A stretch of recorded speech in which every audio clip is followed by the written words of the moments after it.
in the country town of Hexham. It was there one Sunday morning that tragedy struck John Pollock and his family. His 2 daughters and a friend were killed by a car on their way to church.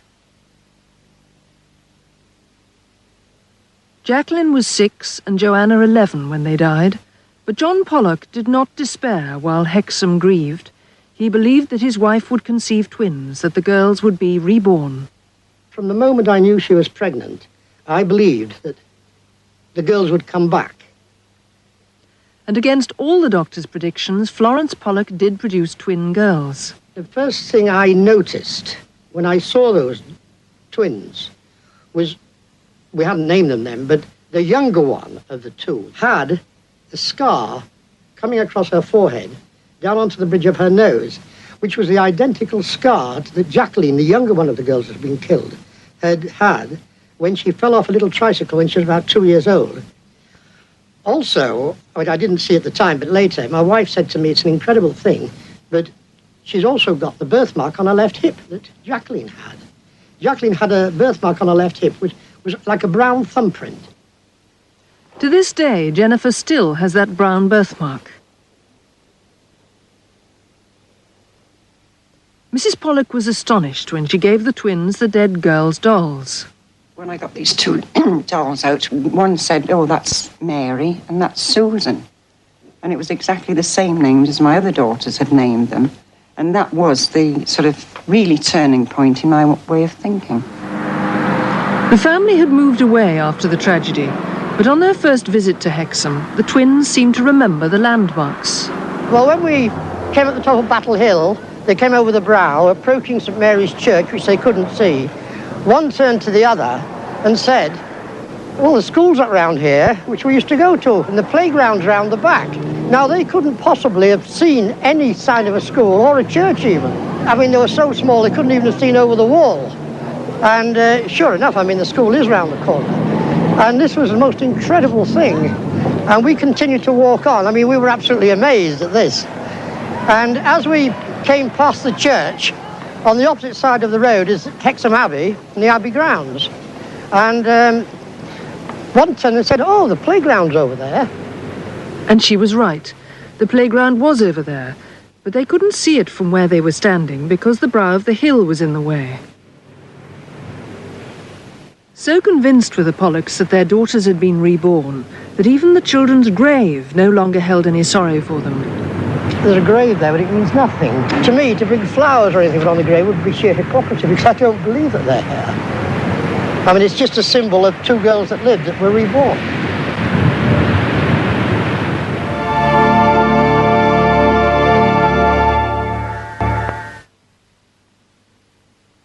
Such accounts of rebirth are rare in the West, where the most fruitful source of material is hypnotic regression. It was hypnotic regression that convinced Ray Bryant that he had lived before as Colour Sergeant Reuben Stafford, who fought in the Crimea and who's buried in this cemetery. Bryant hopes to find the truth in Preston.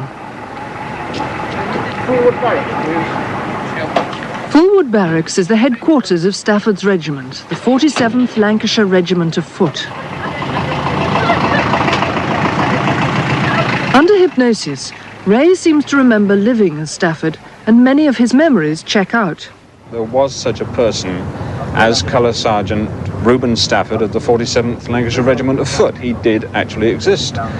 We began to find army records which proved it. We found his death certificate.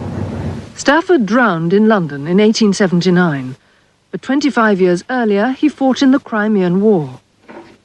In the regimental safe are dozens of letters crammed with details of the Crimean campaign. As far as anyone knows, they've never been published, so Bryant cannot have seen them. Colonel John Bird hopes to check Bryant's apparent memories against the facts in these letters. They were written by Major Richard Farron, second in command of the regiment. Every week he described to his mother the agonies of the Crimea.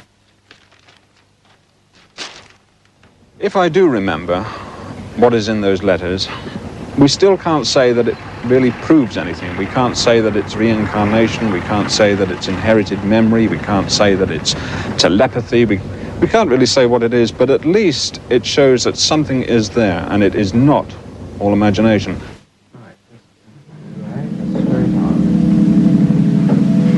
In the Regimental Museum, Bryant will be hypnotized and taken back in time for Colonel Byrd's interrogation.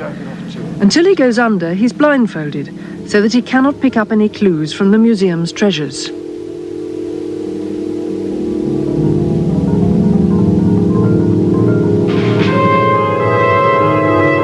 Before long, Bryant is unconscious and ready for regression. First, hypnotist Joe Keaton takes him back through his own life. Everything you tell us must be things that have actually happened to you personally. Nothing you've read, nothing you've watched, nothing you've been told. It's Christmas Day today and you're 3 years old.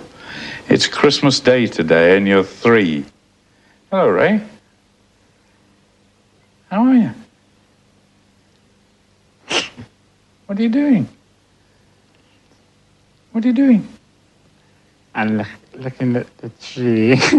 What tree? The tree. Is there anything there for you?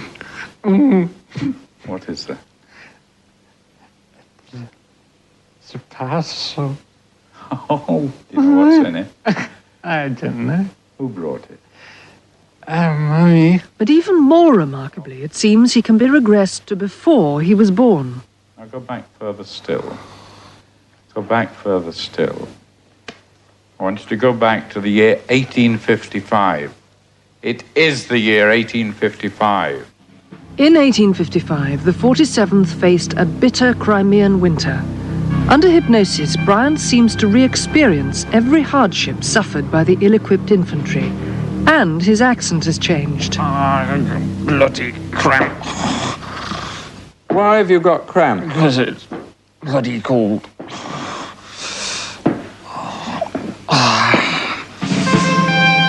Very convincing, but can he recall simple details like the names of the men in command? Can you give me the names of any of your officers? Lowndes, Captain Lowndes. There's company commander. Lieutenant Irving. It's the second in command. And who was commanding the 47th? Colonel Villiers. Colonel Villiers. I see. Sadly, he was only partly right. The army list for that year shows that there was a Captain Lowndes, but no Lieutenant Irving. There were 2 captains called Villiers, but no colonel. In command of the 47th was Colonel William O'Grady Haley. And curiously, he's wrong about some